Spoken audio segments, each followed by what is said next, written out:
Hi, I'm Jennifer Abril, President and CEO of SOCMA. Thanks for tuning in to our new podcast where I sit down for a fireside chat on current happenings and trends. On our first episode, I speak with Jahn, President and CEO of the American Chemistry Council. Let's dive into it. Hi, Chris. Hey, how are you? I'm great. How are you? Thank you for joining me. This is, as I told you, my first fireside chat / podcast. So I'm very excited. Thank you for being my first guest, if you will. So let me give you a little sense. So we're doing a commercial emphasis initiative here at SOCMA. So as I'm sure we'll get into, things have been a little bit slower this year in the chemical sector. And so one of the best things that we can do for our members is try to give them some information about what's going on and what is the outlook and what are we seeing. And they rely on us as association leaders to kind of feed that information back about the aggregate. So that's one of the things we wanted to talk about. And the members of the American Chemistry Council are really important to our members because we are very integrated between doing work for you and doing work and purchasing from you, very integrated supply chain. So maybe before we get rolling, can you just remind everybody who ACC members typically are? Sure. So ACC members are engaged in the business of chemistry, as we like to say. Yeah. From everything from large global names that you would know, like Dow or DuPont, down to small mom and pop shops and everything in between. And building the basic building blocks for all of your members and everything that happens in all of manufacturing. So whether that's chemicals or the plastics resins business, those are our members. Yep. Well, and that's why we work so closely together. And so this is a great opportunity for us to kick off our podcast series with you. All right, so let's talk a little bit about what's been going on business condition wise. So early this year, I don't know if I told you this before, but we do some pulse polls throughout the year. So at the very beginning of the year, we asked about what the outlook looked like, and that kind of hangover from 23, while things were slow, was carrying into 24, but people started to hope that the middle of the year would get better. It still seems like it's pushing outward. So what's it? And you and I talked a little bit about this towards the middle of the year with your big annual meeting. So what are you picking up on in terms of tone? What's the general sense of the ACC membership when it comes to the rest of the year and a little beyond? Yeah. So as you said, we had talked about this earlier in the. We also have something we call the Economic Sentiment Index. And so we do a survey of our members as well. And it's exactly what you said. We came into the year, started, we had a good year last year, came into this year, and there was optimism about the second half of the year. Yep. That there was cooling off and concerned about the short term, but the midterm, down the road was good. People are definitely pushing that back into 24. Some are even pushing that into 2025 now. Really? Yes. And again, of course, that's market dependent, segment dependent, but there's concern that the tepid environment will continue for longer than we would like. I think that's fair to say. Yeah. So your members operate obviously in North America, but also globally. So when you're talking to them about just sort of the overall business conditions, like what's top of mind? Top couple, 2-3 things? What do you hear most recently? Yeah, I think, top of mind for them really is a few things in particular. One is, the opportunities that exist because of reshoring opportunities, because of Inflation Reduction Act, because of the bipartisan infrastructure law or the CHIPS Act. And so, as you well know, so many of our members make the raw materials that go into making those things. So they're excited about that. The fundamentals of energy prices are very advantageous for us here in the United States, as opposed to many of the competing countries around the world. So those are some things they're excited about and that they're focused on. But then the things that keep them awake at night are the overall state of the manufacturing economy. geopolitical risk, cybersecurity, financial volatility, some of the macroeconomic conditions that we're seeing. But the biggest one, as you would expect that I hear about, is the regulatory burden that our members face and the regulatory overreach taking place at every level of government, but particularly the federal government. And I could talk to you as long as you want about that one. Yes. Well, we're going to get to some of the regulatory stuff a little bit later here, but so let's talk a little bit more about this sort of global events. And so if you think about things like COVID, energy concerns in the US, supply chain concerns in China, so those things have all impacted our market dynamics. So you mentioned some reshoring. So what other talk a little bit, if you can, about this, the extent to which reshoring is something that your members are really thinking about, or what other kind of havens of safety and stability are they looking at? Yeah, I think that's a great question. I think if you look at chips, infrastructure, Inflation Reduction Act, a lot of investment being made there. So there's a lot of construction activity too related to that, right? Expanding facilities, building new facilities. So I think that there's, if you're in that space, that's an active one for you and a great opportunity.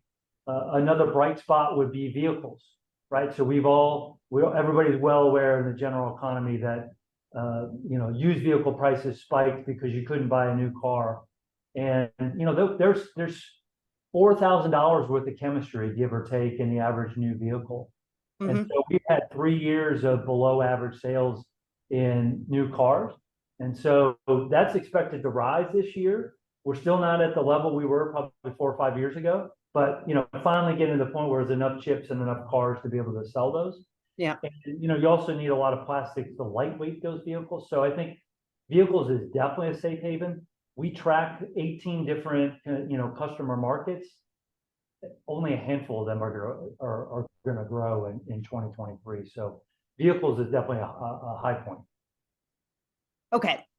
So when we're looking at some of the legislation that you mentioned before, counterbalancing that against some of the regulatory pressures that are coming up, either in misinterpretations or interpretations of existing law that are not working to support that manufacturing goal, right?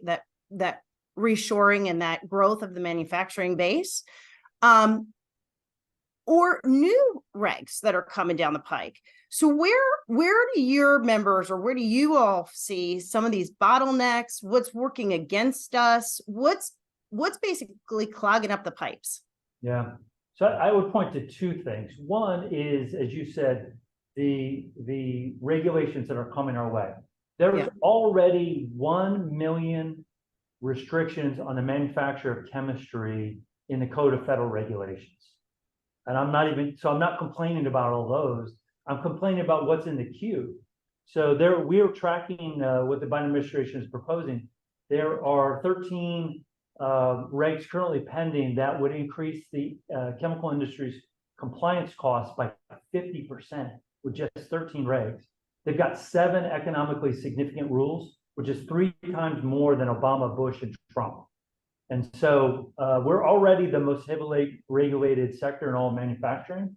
And so we've seen in our survey that our members concerned about an unfavorable business climate has more than doubled over the past few years.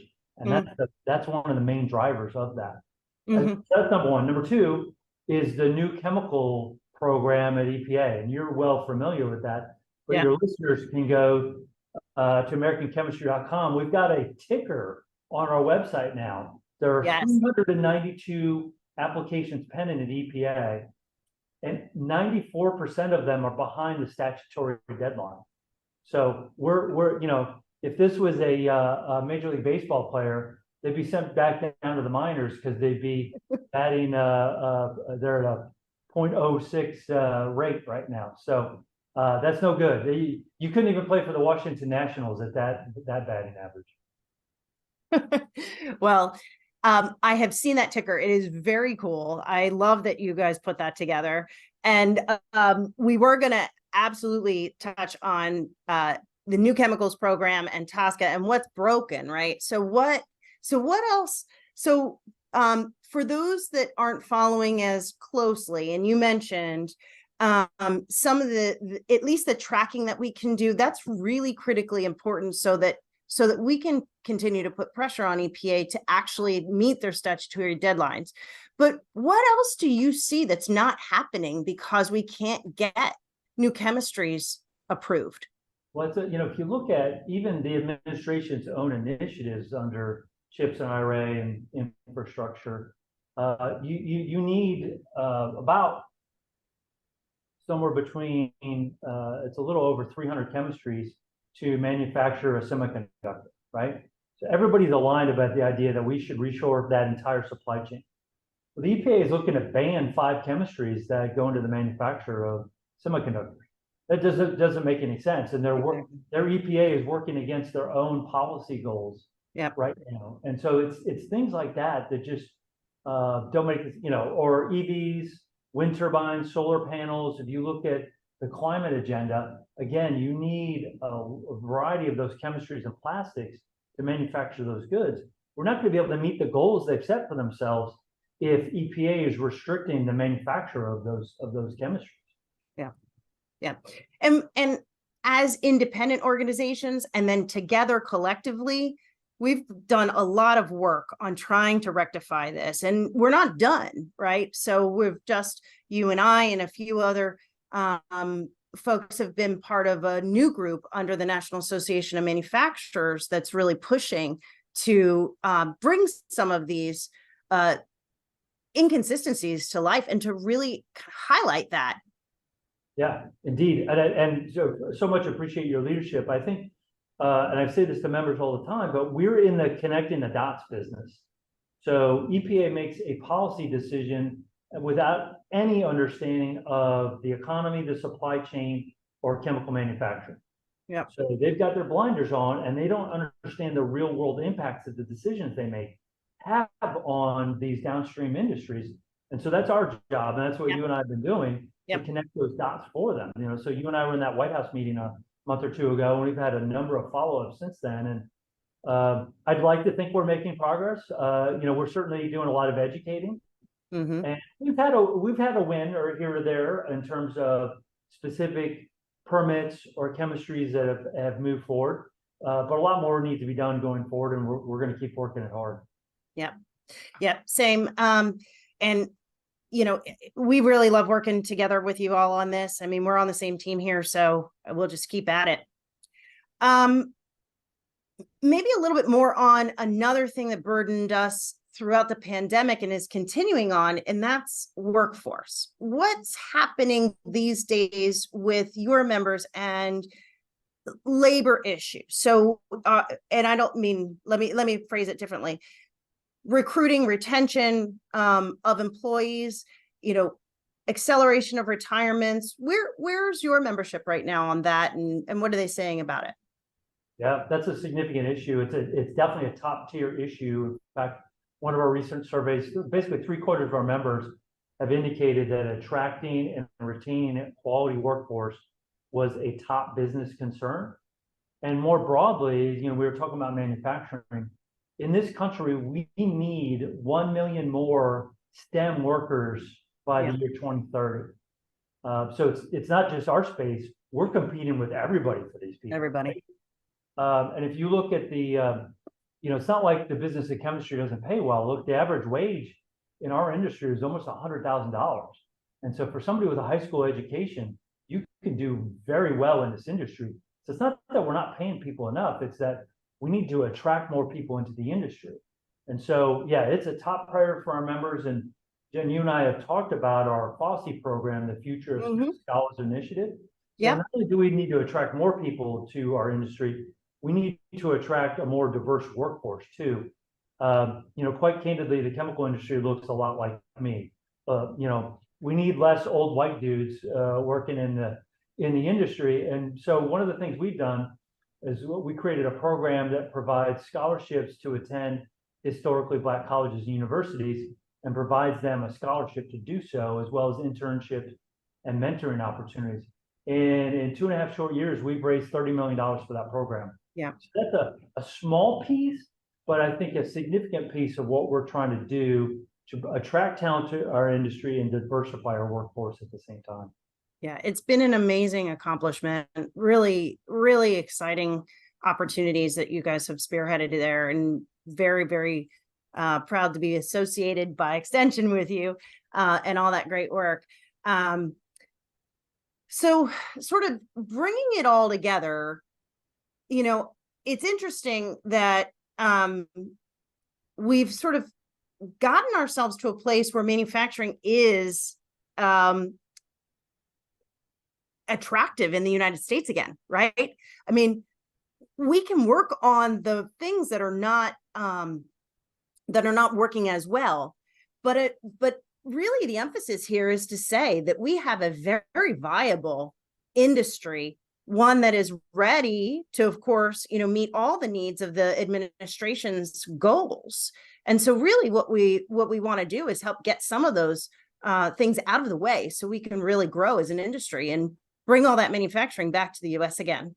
That's right. I mean, look, we already have a $24 billion trade surplus. So we're winning globally.